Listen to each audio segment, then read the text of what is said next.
Hello friends, स्वागत है आप सभी का सीबीबीकल आर्ट्स क्लास में। आज के इस वीडियो में दोस्तों बात करेंगे इतिहास के एक और इम्पोर्टेंट चैप्टर को रिवीजन करने वाले हैं।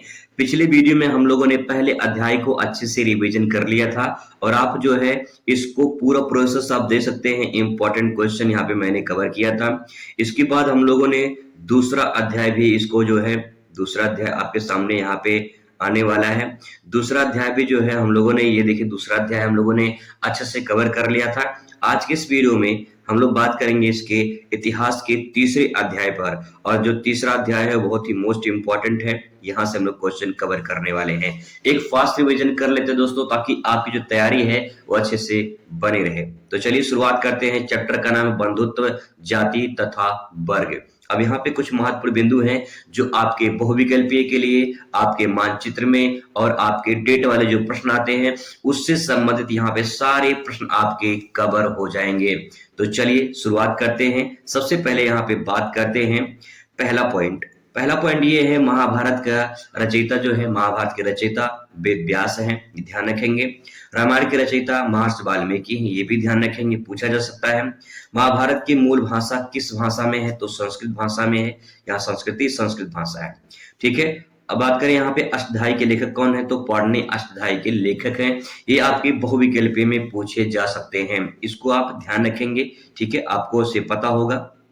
चलिए अब मेन मुद्दे की बात करते हैं। यहाँ पे उत्तर वैदिक कालीन धर्म के विशेषताओं का वर्णन कीजिए। अब यहाँ से सवाल बनना शुरू हो गया है। तो पहला प्रश्न आपके सामने है कि उत्तर वैदिक कालीन धर्म के विशेषताओं का वर्णन कीजिए। तो आइए समझने की कोशिश करते हैं कि उत्तर वैदिक काल, यानी जब वैदिक काल समाप्त होने वाला था तो उसके बाद जो है विशेषताओं उसके बारे में बताया गया, उसकी विशेषताओं को पूछा है। तो देखिए सबसे पहले यहाँ विशेषता है, उत्तर वैदिक कालीन धर्म बहुदेववादी था। बहुदेववादी का मतलब बहुत से देवताओं को मानने वाला बहुदेववादी कहलाता है। तो यहाँ पे बहुदेववादी, तो यहाँ बहुत से देवताओं को मानने वाला उत्तर वैदिक कालीन धर्म में ये बात कही गई है। आगे है, उत्तर वैदिक कालीन धर्म पुरोहितों द्वारा जो है पुरोहितों द्वारा नियंत्रित धर्म था। यानी जो उत्तर वैदिक काल था, ये जो है पुरोहित होते हैं ना, पुरोहित, वो सब पुरोहित जो है उन्हीं के द्वारा ये धर्म नियंत्रित किया जाता था। तो पहला पॉइंट हो जाएगा कि उत्तर वैदिक काल में बहुदेववाद था, यानी बहुत सारे देवताओं को माना जाता था। और उसमें जो है दूसरा पॉइंट ये है कि जो भी उत्तर वैदिक काल था उसमें पुरोहित के द्वारा जो है इस धर्म का संचालन किया जाता था, इस धर्म का नियंत्रण किया जाता था। ठीक है। अगला पॉइंट आपके सामने यहाँ पे तीसरा नंबर, ब्राह्मणों ने यज्ञ के माध्यम से समाज में अपने स्थिति स्थापित कर ली। उत्तर वैदिक काल में कहा गया है कि जो ब्राह्मण है, ये ब्राह्मण यज्ञ करते थे और यज्ञ के माध्यम से समाज में अपने आप को उन्होंने स्थापित किया और धीरे धीरे करके ये पूरा साम्राज्य में फैलते चले गए। ठीक है। आगे देखिएगा पॉइंट, यज्ञ का महत्व बढ़ गया और कर्मकांड का समावेश हो गया। चौथा पॉइंट ये है कि जैसे जैसे ब्राह्मण यज्ञ करते चले गए, समाज में इसका विस्तार होता चला गया और समाज में इनकी एक पोजीशन बन गई, इनकी एक स्थिति बन गई, और इसके बाद जो है सब फिर कर्मकांड का समावेश हो गया। अगला है वेदों की व्याख्या पर जोर दिया गया। जो भी वेद हैं, ऋग्वेद, यजुर्वेद, सामवेद, अथर्ववेद, इन वेदों की भी व्याख्या की गया और जोर दिया गया, ताकि जो है उत्तर वैदिक काल को और अच्छे से समझा जा सके। ठीक है, वैदिक काल को पूरा समझा जा सके। तो ये पूरा 5 पॉइंट है, इसमें आप आराम से लिख सकते हैं, एक बार पढ़ लेंगे तो आपको समझ में आ जाएगा। चलिए बात करते हैं अगले क्वेश्चन पर। अगला क्वेश्चन दोस्तों आपके सामने है, उत्तर वैदिक काल में सामाजिक संरचना का वर्णन कीजिए। अगर ऐसा सवाल पूछता है कि उत्तर वैदिक काल में जो सामाजिक संरचना यानी समाज जो बनावट है, यानी जो समाज पहले उत्तर वैदिक काल में था उसके बारे में बताना है। तो आइए बताते हैं उसके बारे में।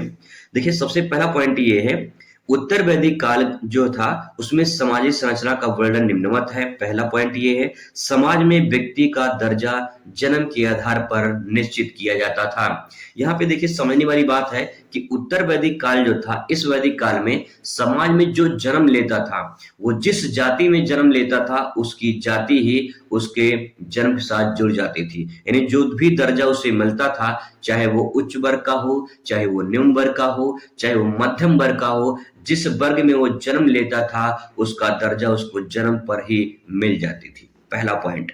अगला है, जाति व्यवस्था कठोर भी थी और व्यक्ति के व्यवसाय का निर्धारण जन्म से ही किया जाता था। यानी जाति व्यवस्था कठोर थी उस टाइम पे, और उसके बाद देखा जाए कि जो जैसा व्यवसाय करता था और जो बच्चा जिस व्यवसायिक परिवार में जन्म लेता था, उसी व्यवसायिक परिवार का मतलब उसी व्यवसाय को उस बच्चे के साथ जोड़ दिया जाता था। जैसे कि मान लीजिए कुम्हार है, एक कुम्हार का बच्चा कुम्हार ही बनेगा, ऐसा यहाँ पे नियम लगाया गया था। ठीक है। इसके बाद तो अगला पॉइंट यहाँ पे है कि प्रत्येक जाति के लिए उसका कार्य निश्चित कर दिया गया था। जो भी जातियां थी, उच्च वर्ग, निम्न वर्ग, मध्यम वर्ग, सभी का कार्य निश्चित कर दिया गया था कि भाई तुम्हारा काम ये है, तुम्हारा काम ये है। तो इस प्रकार से उनका जो काम था उसको डिवाइड कर दिया गया था। और उत्तर वैदिक काल में ये चार हमें वर्ण व्यवस्थाएं मिलती हैं, यानी चार जाति व्यवस्थाएं देखने को मिलती हैं। अब देखिए वो चार जाति व्यवस्थाएं कौन कौन सी थी और उनका क्या क्या काम निश्चित किया गया था, उसको देख लेते हैं। तो सबसे पहला पॉइंट यहाँ पे ब्राह्मण की बात करते हैं। आप जानते होंगे कि उत्तर वैदिक काल में ब्राह्मण, क्षत्रिय, वैश्य, शूद्र, ये चार जाति व्यवस्थाएं देखने को मिलती हैं। अब ये चार जो जाति ब्राह्मण जो है अपना ये पूरा जाति व्यवस्था है, इसके बारे में बात करें तो ब्राह्मण जो होता था, ब्राह्मण का कार्य होता था ये अध्ययन करना और वेदों की शिक्षा देना, यज्ञ करना तथा दान देना और लेना था। ये ब्राह्मण का काम होता था उत्तर वैदिक काल में। ब्राह्मण का काम अध्ययन करना, यानी भाई शिक्षा ग्रहण करना, और उसके बाद वेदों की शिक्षा देना, वेदों को पढ़ना, फिर वेदों की शिक्षा देना, और उसके बाद जो है यज्ञ करना, ये दान लेना और दान देना, ये उनका काम था। ठीक है। आगे बात करते हुए वहीं पे क्षत्रिय काम क्या था, तो देखिए क्षत्रिय जो थे, ये क्षत्रिय जो है इनका कार्य युद्ध करना और लोगों को सुरक्षा प्रदान करना और न्याय करना, ये क्षत्रिय का काम हुआ करता था। जैसे आपने रामायण देखा हो तो राम जो है एक क्षत्रिय थे, तो उनका जो काम था ये कि भाई ये युद्ध करना है और लोगों को सुरक्षा प्रदान करना है और न्याय करना है। ठीक है। चलिए आगे बात करते हैं वैश्य का काम क्या था, तो यहाँ पे वैश्य कृषि करना, पशुपालन, व्यापार करना और दान दक्षिणा देना, ये वैश्य का काम होता था। देखिए कितनी जो है यहाँ पे वर्ण व्यवस्था व्यवस्थापित की गई थी। इसके बाद शूद्र की बात करें तो शूद्र जो होता था ये उच्च वर्गों की सेवा करना और तीनों वर्गों के लिए कार्य करना, ये शूद्र का काम होता था। तो ये चार प्रकार की जाति व्यवस्थाएं, वर्ण व्यवस्थाएं देखने को उत्तर वैदिक काल में मिलती हैं, जिसमें क्षत्रिय, वैश्य और शूद्र देखने को मिलती है, ब्राह्मण, क्षत्रिय, वैश्य और शूद्र। आगे दोस्तों बात करते हैं, अगला पॉइंट आपके सामने यहाँ पे अगला पॉइंट क्या, क्वेश्चन नंबर यहाँ पे चैप्टर चौथा आ चुका है, तो चैप्टर चौथा भी फटाफट रिवीजन कर लेते हैं। तीसरा जो लेसन है कोई खास ज्यादा इंपॉर्टेंट नहीं है, लेकिन जितना मैंने रिवाइज करवा दिया है अगर आप उतना तैयार कर लेते हैं तो आपको काम हो जाएगा, क्योंकि क्वेश्चन थोड़ा मोड़ा घुमा के पूछ लेगा तब भी आप जो उसे प्रेजेंट कर पाएंगे। लेसन नंबर 4 देख लेते हैं यहाँ पे, विचारक, विश्वास एवं इमारतें, ये चैप्टर का नाम है विचारक, विश्वास और इमारतें। आइए इसके महत्वपूर्ण बिंदु पर नजर डालते हैं, तो एक फास्ट रिवीजन चौथे लेसन का भी कर लेते हैं। तो दोस्तों आपके सामने देखिए अल-बरूनी ने भारत के विषय में अपनी पुस्तक लिखा था और उस पुस्तक का नाम था तहकीक ए हिंद। ठीक है, तहकीक ए हिंद और किताब उल हिंद। तहकीक तहकीक आ हिंद और किताब उल हिंद आपसे एग्जाम में पूछ सकता है कि किसने लिखा है, तो अल-बरूनी का पुस्तक है। ठीक, इसको ध्यान रखेंगे। इसके बाद तो मानचित्र में भी पूछा जा सकता है कि सांची का स्तूप जो है, सांची का स्तूप जो है ये कहाँ पे है, तो सांची का स्तूप मध्य प्रदेश में है। ठीक है। महावीर स्वामी का जन्म कहाँ हुआ था, तो 540 ईसा पूर्व हुआ था और वैशाली कुंड ग्राम में महावीर स्वामी का जन्म हुआ था। आपसे पूछ सकता है कि वह स्थान जहां महावीर स्वामी का जन्म हुआ था, तो महावीर स्वामी का जन्म 540 ईसा पूर्व में हुआ था और वैशाली कुंड ग्राम बिहार में पड़ता है। ठीक है। बात करते हुए पे गौतम बुद्ध के बचपन का नाम क्या था, तो इनका जो मूल नाम बचपन का नाम सिद्धार्थ था, ये आपसे पूछा जा सकता है, इसको ध्यान रखेंगे। इसके बाद सांची का स्तूप, यानी सांची की जो खोज हुई थी वो 1818 में हुई थी। बहुत ही सिंपल है, डेट के लिए भी यहाँ से क्वेश्चन बनेगा 1818, ध्यान रखेंगे। सांची की स्तूप का खोज जो है 1818। ठीक है, ध्यान रखेंगे इसको। अगला है जैन धर्म के 24वें जो तीर्थंकर थे वो महावीर स्वामी थे, इसको भी आप ध्यान रखेंगे। ठीक है। अगला क्वेश्चन आपके सामने, this is most important question दोस्तों, गौतम बुद्ध के शिक्षाओं पर प्रकाश डालिए, या गौतम बुद्ध के शिक्षाओं के बारे में आप क्या जानते हैं, अथवा करके पूछ सकता है कि बौद्ध धर्म में शिक्षाओं पर प्रकाश डालिए, या फिर बौद्ध धर्म के प्रमुख सिद्धांत क्या थे। इसके बाद दोस्तों आपसे पूछ लेगा कि बौद्ध धर्म के प्रमुख या बौद्ध धर्म पे संक्षिप्त टिप्पणी लिखिए, ऐसा क्वेश्चन देखने को मिल जाएगा। तो अगर क्वेश्चन ऐसा आएगा तो आप बहुत सारे क्वेश्चन यहाँ से कवर कर सकते हैं। तो देखिए सबसे पहले यहाँ पे उत्तर लिखेंगे बौद्ध धर्म और गौतम बुद्ध की थोड़ा सा जीवनी यहाँ पे आप लिख लीजिए। जैसे जन्म की बात करें तो इनका 563 ईसा पूर्व इनका जन्म हुआ था और मृत्यु 483 पूर्व जो है इनकी मृत्यु हुई थी। अगर आप ये दोनों डेट को ध्यान से देखेंगे तो आपको कुछ समझ में आएगा। जैसे यहाँ पे देखिए, पहले यहाँ पे देखिए दोस्तों, अगर मैं 3-3 की बात करूँ तो यहाँ पे देखिए तीनों कॉमन है, नहीं 0 हो जाएगा। ठीक है, यहाँ पे 3-3 कॉमन है तो यहाँ पे 0 हो जाएगा। और 8 और 6 को देखिए, यहाँ पे 2 का अंतर है 8 और 6 में, और 4 और 5 में 1 का अंतर है। ठीक है, तो आप देख पा रहे होंगे पहले 0 का अंतर है, फिर 2 का अंतर, फिर 1 का अंतर है। तो आप ध्यान रखेंगे कि 1 2 0। ठीक है, थोड़ा सा ट्रिक पॉइंट लगा लेंगे तो आपको तैयार हो जाएगा। बात करते हैं, पिता का नाम शुद्धोधन था, तो पिता का नाम यहाँ पे शुद्धोधन और माता का नाम यहाँ पे महामाया था। ये भी आपसे पूछ सकता है कि गौतम बुद्ध के पिताजी का क्या नाम था, तो शुद्धोधन नाम ध्यान रखेंगे। इनकी पत्नी का नाम यशोधरा था और जन्म स्थान पूछा जा सकता है कि वह स्थान जहां गौतम बुद्ध का जन्म हुआ था, तो आपका जवाब हो जाएगा गौतम बुद्ध का जन्म लुम्बिनी में हुआ था। इसके बाद पुत्र का नाम इनके राहुल था। ये तो बात होगी छोटा सा यहाँ पे इंट्रोडक्शन परिचय के बारे में। अब आते बात करते हैं गौतम बुद्ध से संबंधित कुछ यहाँ पे स्थल दिए गए हैं और ये स्थल आपके एग्जाम में बहुत ही मोस्ट इंपॉर्टेंट है। बात करते हैं यहाँ पे पहले महापरिनिर्वाण की।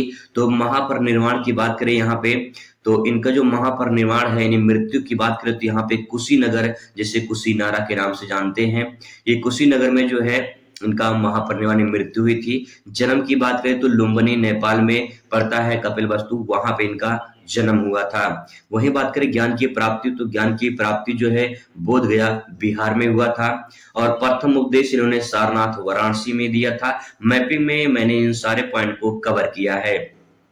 सबसे ज्यादा उपदेश कहाँ दिया है, तो श्रावस्ती में सबसे ज्यादा उपदेश दिया है। एक पॉइंट और ध्यान रखेंगे, जो प्रथम उपदेश है सारनाथ वाराणसी में, इसको धर्म चक्र परिवर्तन के नाम से जाना जाता है। धर्म चक्र परिवर्तन के नाम से जाना जाता है सारनाथ वाराणसी को। ठीक है, आइए नेक्स्ट पॉइंट बात करते हैं, गृह त्याग की घटना क्या कहलाती है। जब गौतम बुद्ध घर छोड़कर चले गए थे तो उस घर के त्यागनों को क्या कहते हैं, तो जवाब होगा महाभिनिष्क्रमण के नाम से जानते हैं। ठीक है, महाभिनिष्क्रमण, इसको ध्यान रखेंगे। आगे है बैसाख पूर्णिमा और बुद्ध पूर्णिमा। इन जो है बैसाख जो पूर्णिमा है, इसके दिन बुद्ध पूर्णिमा मनाया जाता है क्योंकि इसके दिन बुद्ध का जन्म, मृत्यु और प्रथम उपदेश इसी दिन जो है बैसाख पूर्णिमा को इन्होंने दिया था। इसीलिए इसे बैसाख पूर्णिमा ना मनाकर बुद्ध पूर्णिमा के रूप में मनाया जाता है। ठीक है, तो यहाँ पे जो ये पॉइंट लिखेंगे ध्यान से समझ लीजिए। बैसाख पूर्णिमा के जो है इनका जन्म भी हुआ था और मृत्यु हुई थी और इन्होंने प्रथम उपदेश भी दिया था, इसीलिए इस बैसाख पूर्णिमा को बुद्ध पूर्णिमा के रूप में मनाया जाता है। ठीक है, आइए बात करते हैं गौतम बुद्ध की शिक्षाओं के बारे में चर्चा करते हैं कि गौतम बुद्ध ने क्या शिक्षाएं दी थी। बुद्ध की शिक्षाओं का अस्तित्व उनके त्रिरत्न त्रिपिटक में मिलता है। अब यहाँ से एक बहुविकल्पीय प्रश्न आपसे पूछ लेगा कि गौतम बुद्ध की आप बौद्ध धर्म के त्रिपिटक कौन से हैं, तो देखिए 3 पॉइंट यहाँ पे, एक है विनय पिटक, दूसरा है सुत्त पिटक, तीसरा है अभिधम्म पिटक। ठीक है, इसको मैं ट्रिक के माध्यम से थोड़ा सा आपको याद करा दूं। मान लीजिए विनय नाम का एक लड़का है, ठीक है, विनय नाम का एक लड़का है, तो आप कह रहे हैं विनय पटक सुता के पटक धम्म से पटक, तो देखिए विनय पटक पीटक हो जाएगा, सुता के पटक दे भैया सुता के पटक सुत पीटक हो जाएगा, धम्म पीटक धम्म से पटक दे भैया अभिधम्म पीटक। तो यहाँ पे ध्यान रखिएगा, ट्रिक याद कर सकते हैं कि गौतम बुद्ध के त्रिरत्न कौन से हैं, तो त्रिरत्न विनय पटक यानी विनय पीटक, सुताई पटक सुत पटक और धम्म से पटक अभिधम्म पटक। ठीक है, धम्म पीटक हो जाएगा। इस प्रकार से आप इसे याद कर सकते हैं। ठीक है, चलिए अब बात करते हैं यहाँ पे बौद्ध धर्म के 4 आर्य सत्य कौन कौन से हैं। तो 4 आर्य सत्य उन्होंने बताया है कि संसार में दुख है, ये बहुत ही मोस्ट इंपॉर्टेंट है। उन्होंने कहा कि संसार में दुख है और दुख का कारण भी है, ये दूसरा पॉइंट हो जाएगा। संसार में दुख है तो दुख का कारण है, यानी अगर आपको कोई समस्या है, आपको आपको कोई प्रॉब्लम है, आप दुखी हैं, इसका मतलब है कि दुख का कोई न कोई कारण जरूर होगा। तो यहाँ पे संसार में दुख है और दुख का कारण है, ये 2 पॉइंट उन्होंने बताया। इसके बाद उन्होंने बताया कि अगर दुख है और दुख का कारण है तो ध्यान रखिएगा दुख का निवारण भी है। आज सुख है तो कल दुख आएगा, कल दुख आएगा तो परसों सुख जरूर आएगा, ये बात ध्यान रखिएगा। इन्होंने कहा कि संसार में दुख है तो दुख का कारण है, और दुख का कारण जो है वो उसका निवारण भी है, और निवारण के मार्ग के लिए उन्होंने अष्टांगिक मार्ग यानी 8 मार्ग बताए हैं।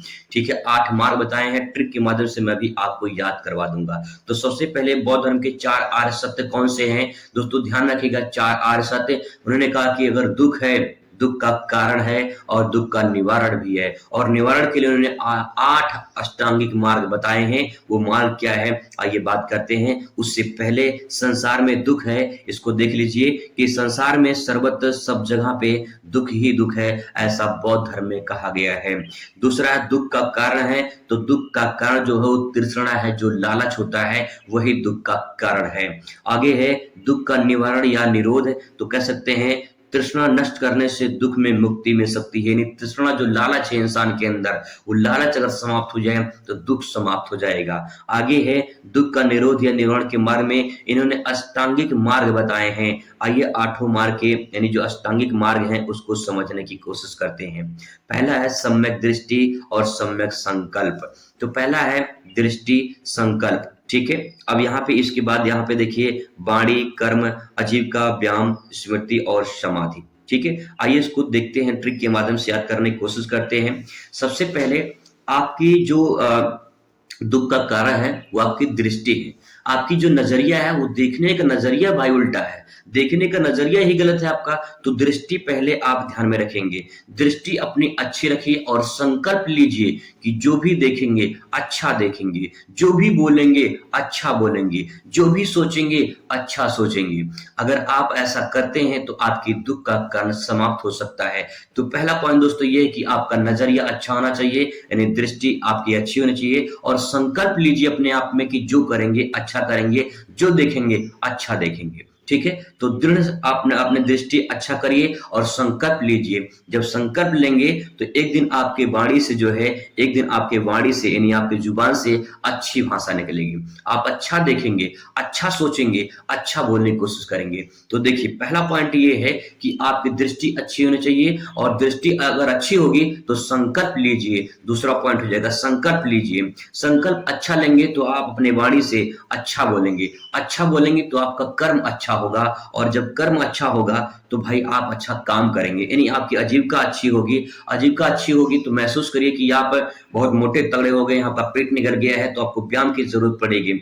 आप व्यायाम करेंगे, जब आप व्यायाम करेंगे तो आपकी स्मृति जो है वो बढ़ जाएगी, आपका दिमाग बहुत तेज हो जाएगा, और जब व्यायाम स्मृति बढ़ जाएगी तो एक दिन दुख सब कुछ समाप्त हो जाएगा जिस दिन आप समाधि पर लेटेंगे। आराम से समझ सकते हैं, बहुत ही इंपॉर्टेंट पॉइंट है, अच्छे से मैंने आपको बताने की कोशिश किया है। तो पहला पॉइंट दोस्तों ये कि अष्टांगिक जो मार्ग है वो ये कहता है कि दृष्टि अगर आपकी अच्छी होगी, आपकी नजरिया अच्छी होगी, तो आप संकल्प लीजिए कि जो बोलेंगे अच्छा बोलेंगे। यानी पहला पॉइंट है दृष्टि आपकी अच्छी, दृष्टि अच्छी होनी चाहिए। दृष्टि अच्छी है तो संकल्प लीजिए, और संकल्प लेंगे तो अच्छा वाणी बोलेंगे, अच्छा वाणी बोलेंगे तो कर्म अच्छा करेंगे, कर्म अच्छा करेंगे। आजीविका यानी जो आपकी आजीविका है वो अच्छी हो जाएगी। और इसके बाद जो है आप अगर भाई मोटे तगड़े हो गए, महसूस करिए मोटे तगड़े हो गए तो व्यायाम करना पड़ेगा, और व्यायाम करेंगे तो आपकी स्मृति तेज हो जाएगी, और एक दिन सब कुछ दुख समाप्त हो जाएगा जिस दिन आप समाधि में लेटेंगे, उस दिन सब कुछ दुनिया से खत्म हो जाएगा।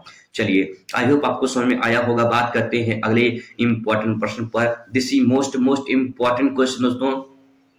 चाहे बौद्ध धर्म से या जैन धर्म से एक सवाल तो पक्का आपके एग्जाम में आने वाला है। इसमें से 100% आपको 8 नंबर, 6 नंबर, 10 नंबर देकर जाएगा अगर आप इस प्रश्न को तैयार कर लेते हैं तो। जैन धर्म या बौद्ध धर्म में से एक क्वेश्चन आपके पेपर में जरूर देखने को मिलेगा। क्वेश्चन है जैन धर्म की प्रमुख शिक्षाओं को संक्षेप में उल्लेख कीजिए, या जैन धर्म की प्रमुख सिद्धांतों का वर्णन कीजिए। क्वेश्चन घुमा के पूछेगा, ध्यान रखिएगा, समझने की कोशिश करेगा, इसीलिए मैंने अथवा करके यहाँ पे लिखा है ताकि आप समझ पाओ कि क्वेश्चन कैसे कैसे घुमा कर पूछता है। तो चलिए थोड़ा सा बात करते हैं जैन धर्म के बारे में। ठीक है, तो उत्तर लिखेंगे 6ठी शताब्दी ईसा पूर्व धार्मिक आंदोलन जैन धर्म का महत्वपूर्ण स्थान है। जैन शब्द संस्कृत के जिन शब्द से बना है जिसका अर्थ है विजेता, अर्थात वह व्यक्ति जिसने अपनी इंद्रियों पर विजय प्राप्त कर लिया है उसे जैन धर्म कहते हैं। कितने सेंटेंस कमाल की बात कही गई है। जो व्यक्ति अपने इंद्रियों पर, क्योंकि इंद्रियां जो हमारी होती है ना, जो दृष्टि होती है हमारी, वही खतरनाक होती है। हमारा देखने का नजरिया कैसा है ये इंपॉर्टेंट होता है। जैसे आप एक अपनी बहन को देख रहे हैं तो आपका नजरिया अलग होगा, अपनी माँ को देख रहे हैं तो आपका नजरिया अलग होगा, अपने पिताजी को देख रहे हैं तो आपका नजरिया अलग होगा, एक लड़की को देख रहे हैं तो आपका नजरिया अलग होगा।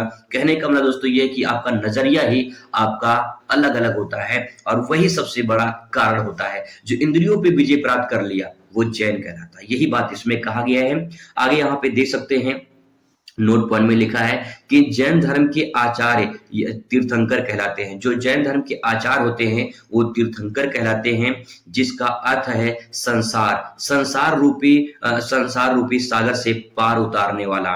तीर्थंकर वो होता है जो संसार है, इस संसार में जो दुख है ना, इसको पार ले जाने वाला तीर्थंकर होता है। इसीलिए जैन धर्म के तीर्थंकर आए थे। ठीक है, आगे बात करते हैं। यहाँ पे नेक्स्ट पॉइंट आपके सामने है नोट पॉइंट में।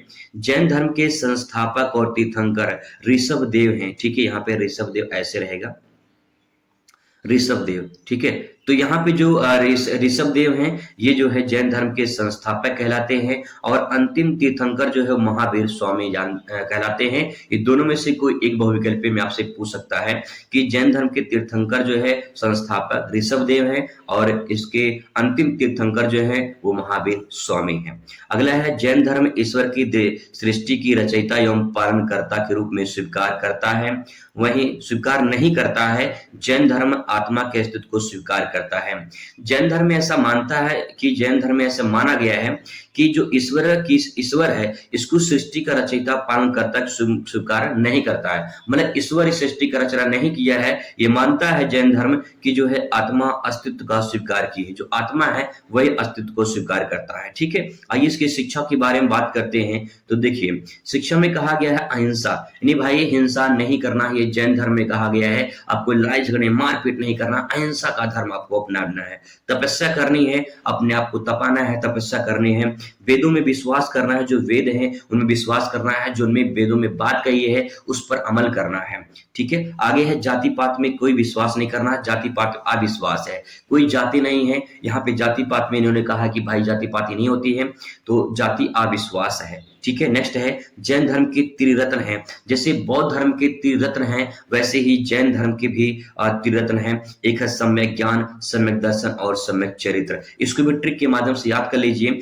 देखिए, जिस दिन आपको ज्ञान प्राप्त हो जाएगा ना उस दिन आपका दर्शन जो है, आपको दर्शन हो जाएगा उस ईश्वर से, उस प्रकृति से, उस संसार रूपी ऐसे ईश्वर से आपको दर्शन हो जाएगा जो आपको लगता है कि यार संसार में, सृष्टि में वो कोई ईश्वर है जो इस पूरे संसार को बनाया है। तो पहले आपको ज्ञान होना चाहिए, तभी दर्शन होता है उस ईश्वर का। तो ज्ञान होगा, दर्शन आपका हो जाएगा। जिस दिन दर्शन हो जाएगा उस दिन आपका चरित्र अच्छा हो जाएगा। तो चरित्र अच्छा हो जाएगा तो कहने का मतलब ये कि आपको ज्ञान पूरी तरह से हो जाएगा। तो जैन धर्म में 3 रत्न हैं और 3 जो रत्न हैं वो पहला है आपको कि सम्यक ज्ञान, यानी आपके पास अगर जिस दिन ज्ञान आ जाएगा आपका जो है आपको दर्शन मिल जाएगा ईश्वर का, और उसके बाद जो है आपका चरित्र जो है वो सही हो जाएगा, चरित्र ठीक हो जाएगा। ये आप 3 पॉइंट का ध्यान रखेंगे। आइए बात करते हैं महावीर स्वामी के 24वें तीर्थंकर के बारे में थोड़ा सा, क्योंकि यहाँ से क्वेश्चन बनते हैं।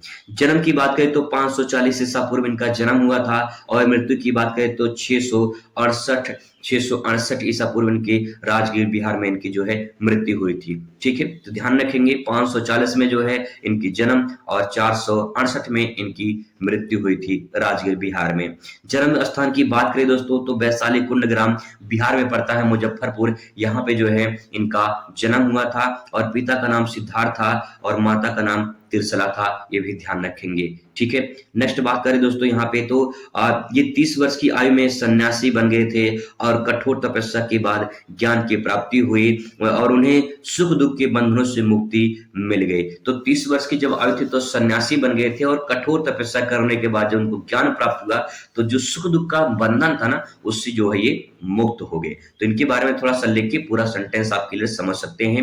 आइए क्वेश्चन बात करते हैं, उस्तूप क्या होता है? पिछले साल पूछा गया है और भी सालों में पूछे गए हैं। उस्तूप क्या होते हैं, उस्तूप क्यों बनाए जाते हैं, उस्तूप का निर्माण क्या और कहाँ किया गया था, उस्तूप से आप क्या समझते हैं, उस्तूप जो होते हैं इनकी संरचना पर टिप्पणी लिखिए। तो आइए बात करते हैं स्तूप क्या होते हैं। ठीक है, अगर दोस्तों स्तूप की बात करें तो स्तूप जो है संस्कृत शब्द है जिसका अर्थ होता है ढेर। ठीक है, उसका अर्थ क्या होता है? ढेर। जैसे मान लो यहाँ पे इस प्रकार से ऐसे कोई ढेर बना हो तो इसी को क्या कहते हैं? स्तूप के नाम से जानते हैं। ठीक है, मौर्य सम्राट अशोक ने महात्मा बुद्ध के अवशेषों को प्रत्येक शहर में बांटकर स्तूप बनाने का आदेश दिया था। तो जो गौतम बुद्ध के अवशेष थे उन्हीं अवशेषों को प्रत्येक शहर में बांट के अलग अलग जगह पे स्तूप बनाने की बात कही गई है। जैसे सांची का स्तूप है, सारनाथ का स्तूप है, अमरावती का स्तूप है। ठीक है, अगर आप वाराणसी के रहने वाले होंगे तो आपको पता होगा सारनाथ में जो है स्तूप बनाया गया है। ठीक है, और सारनाथ में जो है गौतम बुद्ध ने प्रथम उपदेश भी दिया था।